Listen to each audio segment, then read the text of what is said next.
श्री स्वामी हरिदास विजय तेतराम, श्री युगल सरकार, सदगुरुदेव और आप सभी रसिक भक्तवृंदों के श्री चरणों में दास का साष्टांग दंडवत प्रणाम। आज श्रीमद् भागवत महापुराण के अंतर्गत सप्तम स्कंद का 11वां अध्याय मानव धर्म, वर्ण धर्म और स्त्री धर्म का निरूपण। श्री सुखदेव जी कहते हैं, भगवान में प्रहलाद जी के साधु समाज में सम्मानित पवित्र चरित्र सुनकर संत शिरोमणि युधिष्ठिर को बड़ा आनंद हुआ। उन्होंने नारद जी से और भी पूछा। युधिष्ठिर जी ने कहा, भगवान, अब मैं वर्ण और आश्रमों के सदाचार के साथ मनुष्यों के सनातन धर्म का श्रवण करना चाहता हूं, क्योंकि धर्म से ही मनुष्य को ज्ञान, भगवत प्रेम और साक्षात परम पुरुष भगवान की प्राप्ति होती है।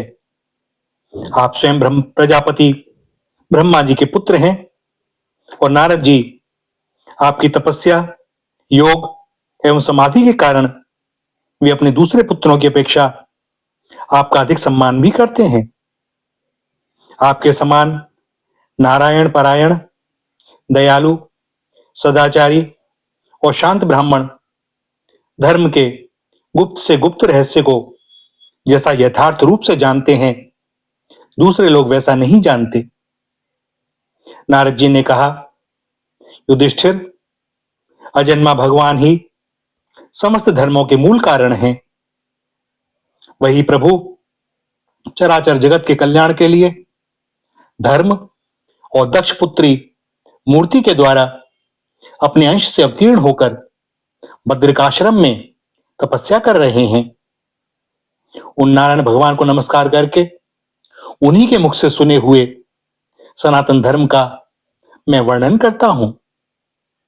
युधिष्ठिर, सर्ववेद स्वरूप भगवान श्री हरि, उनका तत्व जानने वाले महर्षियों की स्मृतियां और जिससे आत्मग्लानि न होकर आत्म प्रसाद की उपलब्धि हो, वह कर्म धर्म के मूल हैं।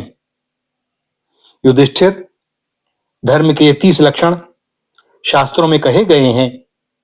सत्य, दया, तपस्या, शौच, तितिक्षा, उचित अनुचित का विचार, मन का संयम, इंद्रियों का संयम, अहिंसा, ब्रह्मचर्य, त्याग, स्वाध्याय, सरलता, संतोष, समदर्शी महात्माओं की सेवा, धीरे धीरे सांसारिक भोगों की चेष्टा से निवृत्ति, मनुष्य के अभिमानपूर्ण प्रयत्न का फल उल्टा ही होता है, ऐसा विचार, मौन, आत्मचिंतन, प्राणियों को अन्न आदि का यथा योग्य विभाजन, उनमें और विशेष करके मनुष्यों में अपने आत्मा तथा इष्ट देव का भाव, संतों के परम आश्रय भगवान श्री कृष्ण के नाम गुण लीला आदि का श्रवण, कीर्तन, स्मरण, उनकी सेवा, पूजा और नमस्कार, उनके प्रति दास्य, सख्य व आत्मसमर्पण, यह 30 प्रकार का आचरण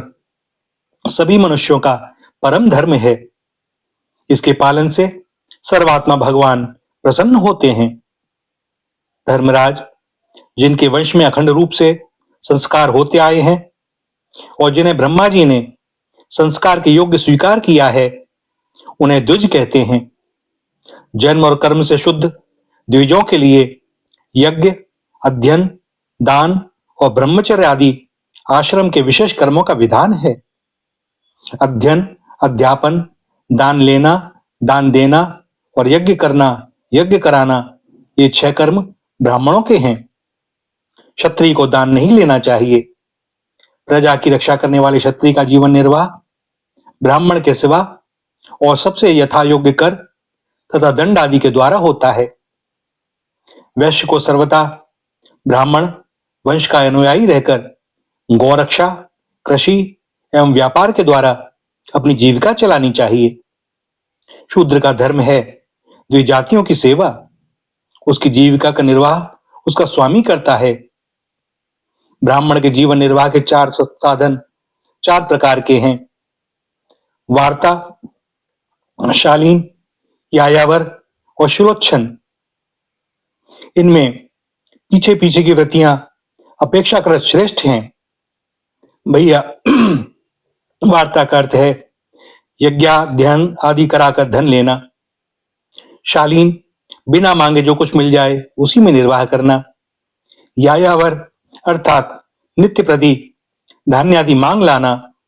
और शिरोच्छन अर्थात किसान के खेत काटकर अन्न को घर में ले जाने पर पृथ्वी पर जो कण पड़े रह जाते हैं उन्हें शिल तथा बाजार में पड़े हुए अन्न के दानों को उच्च कहते हैं। उन शिल और उच्छों को बीनकर अपना निर्वाह करना यही शिलोच्छन वृत्ति है। निम्न वर्ण का पुरुष बिना आपत्ति काल के उत्तम वर्ण की वृत्तियों का अवलंबन न करे। क्षत्रिय दान लेना छोड़कर ब्राह्मण की शेष 5 वृत्तियों का अवलंबन ले सकता है। आपत्ति काल में सब वृत्तियों को स्वीकार कर सकते हैं। ऋत, अमृत, मृत, प्रमृत और सत्यानृत इनमें से किसी भी वृत्ति का आश्रय ले, परंतु श्वान वृत्ति का अवलंबन कभी ना करे। बाजार में पड़े हुए अन्न तथा खेतों में पड़े हुए अन्न को बीनकर शिलोच्च वृत्ति से जीवन निर्वाह करना ऋत है। बिना मांगे जो कुछ मिल जाए उसी अयाचित वृत्ति के द्वारा जीवन निर्वाह करना अमृत है। नित्य मांग कर लाना अर्थात यायावर वृत्ति के द्वारा जीवन यापन करना अमृत है। कृषि आदि के द्वारा वार्ता वृत्ति से जीवन निर्वाह करना प्रमथ है। वाणिज्य सत्यानृत है और निम्न वर्ण की सेवा करना श्वान वृत्ति है। ब्राह्मण और क्षत्रिय को इस अंतिम निंदित वृत्ति का कभी आश्रय नहीं लेना चाहिए, क्योंकि ब्राह्मण सर्व वेदमय और क्षत्रिय सर्व देवमय है। शम, दम, तप, शौच, संतोष, क्षमा, सरलता, ज्ञान, दया, भगवत परायणता और सत्य ये ब्राह्मण के लक्षण हैं। युद्ध में उत्साह, वीरता, धीरता, तेजस्विता, त्याग, मनोजय, क्षमा, ब्राह्मणों के प्रति भक्ति, अनुग्रह और प्रजा की रक्षा करना ये क्षत्रिय के लक्षण हैं।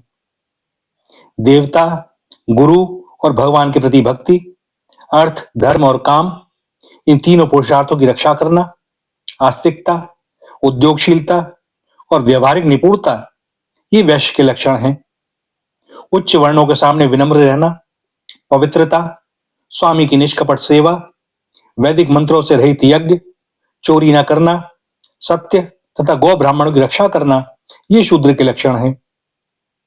पति की सेवा करना, उसके अनुकूल रहना, पति के संबंधियों को प्रसन्न रखना और सर्वदा पति के नियमों की रक्षा करना ये पति को ही ईश्वर मानने वाली पतिव्रता स्त्रियों के धर्म हैं।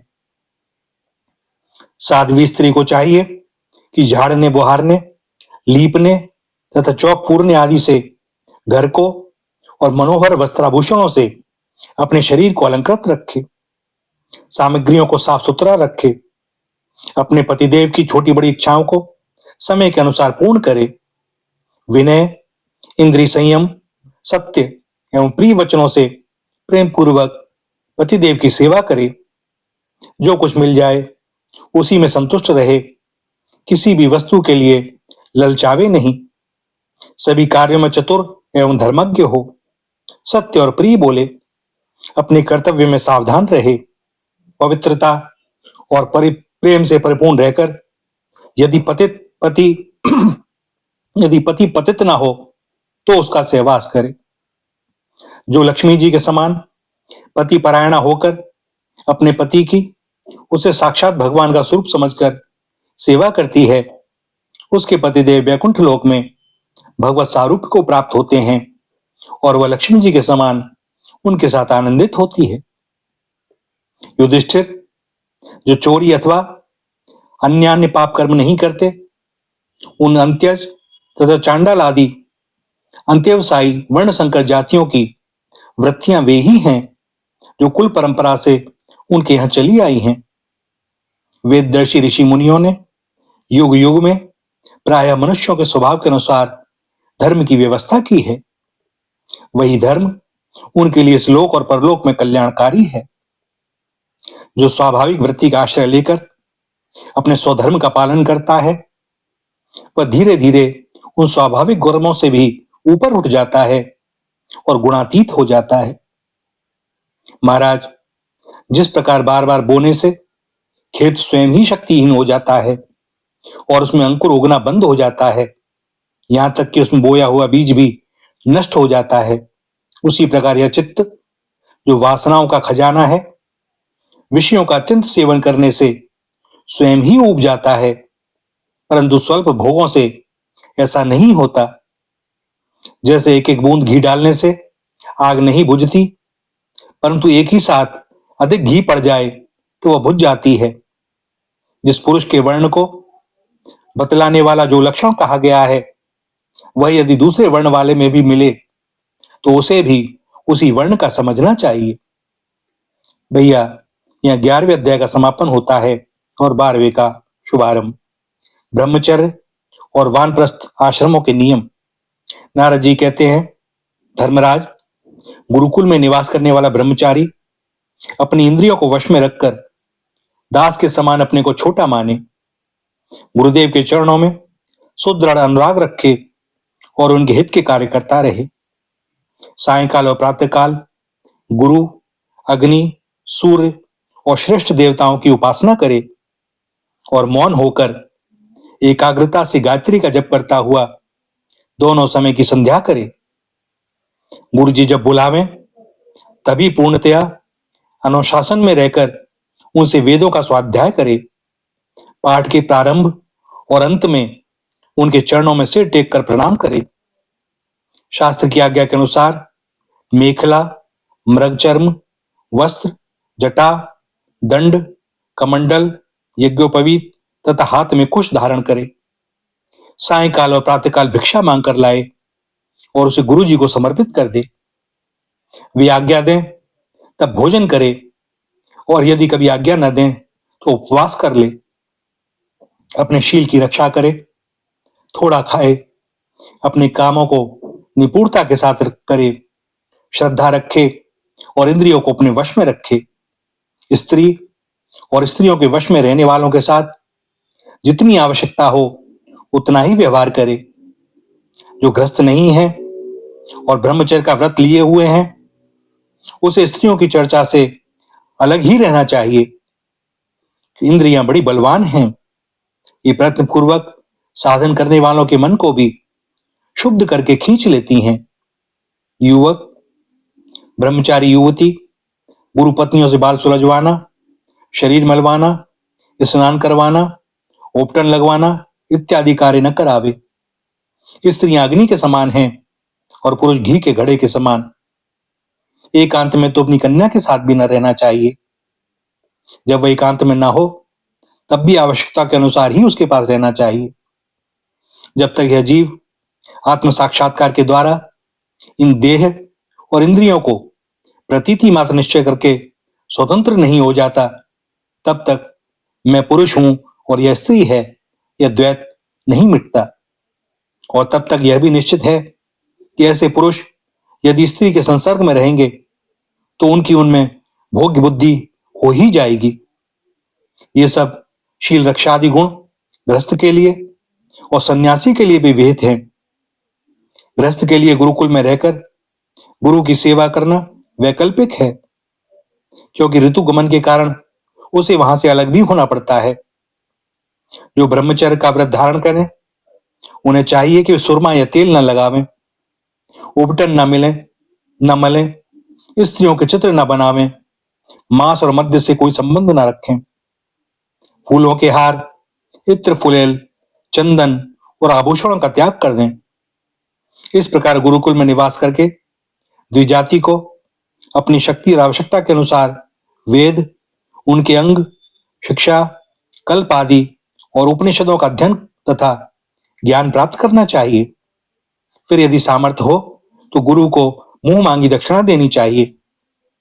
इसके बाद उनकी आज्ञा से गृहस्थ, वानप्रस्थ अथवा संन्यास आश्रम में प्रवेश करे या आजीवन ब्रह्मचर्य का पालन करते हुए उसी आश्रम में रहे।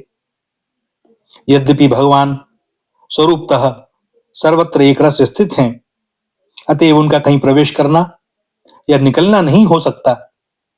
फिर भी अग्नि, गुरु, आत्मा और समस्त प्राणियों में अपने आश्रित जीवों के साथ वे विशेष रूप से विराजमान हैं, इसलिए उन पर सदा दृष्टि जमी रहनी चाहिए। इस प्रकार आचरण करने वाला ब्रह्मचारी, वानप्रस्थ, सन्यासी अथवा गृहस्थ विज्ञान संपन्न होकर पर ब्रह्म तत्व का अनुभव प्राप्त कर लेता है। अब मैं ऋषियों के मतानुसार वानप्रस्थ आश्रम के नियम बतलाता हूं। इनका आचरण करने से वानप्रस्थ आश्रमी को अनायास ही ऋषियों के लोक मेहरलोक की प्राप्ति हो जाती है। वानप्रस्थ आश्रमी को जोती हुई भूमि में उत्पन्न होने वाले चावल, गेहूं आदि अन्न नहीं खाने चाहिए। बिना जोते पैदा हुआ अन्न भी यदि असमय में पका हो तो उसे भी न खाना चाहिए। आग से पकाया हुआ या कच्चा अन्न भी न खाए। केवल सूर्य के ताप से पके हुए कंद, मूल, फल आदि का ही सेवन करे। जंगलों में अपने आप पैदा हुए धान्यों से नित्य नैमित्तिक चरु और पुरोडाश का हवन करे। जब नए नए अन्न, फल फूल आदि मिलने लगे तब पहले के इकट्ठे किए हुए अन्न का परित्याग कर दे। अग्निहोत्र की अग्नि की रक्षा के लिए ही घर, पर्णकुटी अथवा पहाड़ की गुफा का आश्रय ले। स्वयं शीत, वायु, अग्नि, वर्षा और घाम को सहन करे। सिर पर जटा धारण करे और केश, रोम, नख एवं दाढ़ी मूछ न कटवाए तथा मैल को भी शरीर से अलग न करे। कमंडलू, मृगचर्म, दंड, वल्कल वस्त्र और अग्निहोत्र की सामग्रियों को अपने पास रखे। विचारवान पुरुष को चाहिए कि 12, 8, 4, 2 या 1 वर्ष तक वानप्रस्थ आश्रम के नियमों का पालन करे। ध्यान रहे कि कहीं अधिक तपस्या का क्लेश सहन करने से बुद्धि बिगड़ ना जाए। वानप्रस्थी पुरुष जब रोग अथवा बुढ़ापे के कारण अपने कर्म पूरे न कर सके और वेदांत विचार करने की भी सामर्थ्य न रहे, तब उसे अनशन आदि व्रत करने चाहिए। अनशन के पूर्व ही वह अपने आह्वनीय आदि अग्नियों को अपनी आत्मा में लीन कर ले। मैंपन और मेरेपन का त्याग करके शरीर को उसके कारणभूत तत्वों में यथा योग्य भाली भांति लीन कर ले। जितेंद्रिय पुरुष अपने शरीर के छिद्राकाशों को आकाश में, प्राणों को वायु में, गर्मी को अग्नि में, रक्त, कफ, पीव आदि जली तत्वों को जल में और हड्डी आदि ठोस वस्तुओं को पृथ्वी में लीन करे।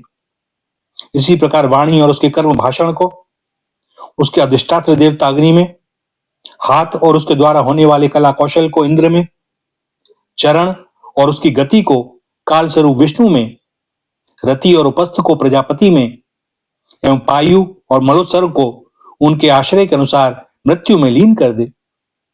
श्रोत और उसके द्वारा सुने जाने वाले शब्द को दिशाओं में, स्पर्श और त्वचा को वायु में, नेत्र सहित रूप को ज्योति में, मधुर आदि रस के सहित रसनेन्द्रिय को जल में और युधिष्ठिर घ्राणेन्द्रिय एवं उसके द्वारा सूंघे जाने वाले गंध को पृथ्वी में लीन कर दे।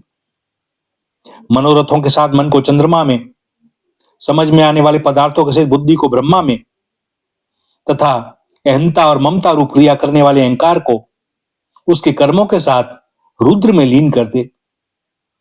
इसी प्रकार चेतना से चित्त को क्षेत्रज्ञ में और गुणों के कारण विकारी से प्रतीत होने वाले जीव को पर ब्रह्म में लीन कर दे। साथ ही पृथ्वी का जल में, जल का अग्नि में, अग्नि का वायु में, वायु का आकाश में, आकाश का अहंकार में, अहंकार का मैं तत्व में, मैं तत्व का अव्यक्त में और अव्यक्त का अविनाशी परमात्मा में लय कर दे। इस प्रकार अविनाशी परमात्मा के रूप में अवशिष्ट जो तुच्छिद वस्तु है वह आत्मा है, वह मैं हूं, यह जानकर अद्वितीय भाव में स्थित हो जाए। जैसे अपने आश्रय काष्ठ आदि के भस्म हो जाने पर अग्नि शांत होकर अपने स्वरूप में स्थित हो जाती है, वैसे ही वह भी उपरत हो जाए। भैया, यहाँ सप्तम स्कंद का 12वां अध्याय समाप्त होता है और दास को अनुमति दें वाणी को विराम देने की। श्री राधा, श्री राधा, श्री राधा।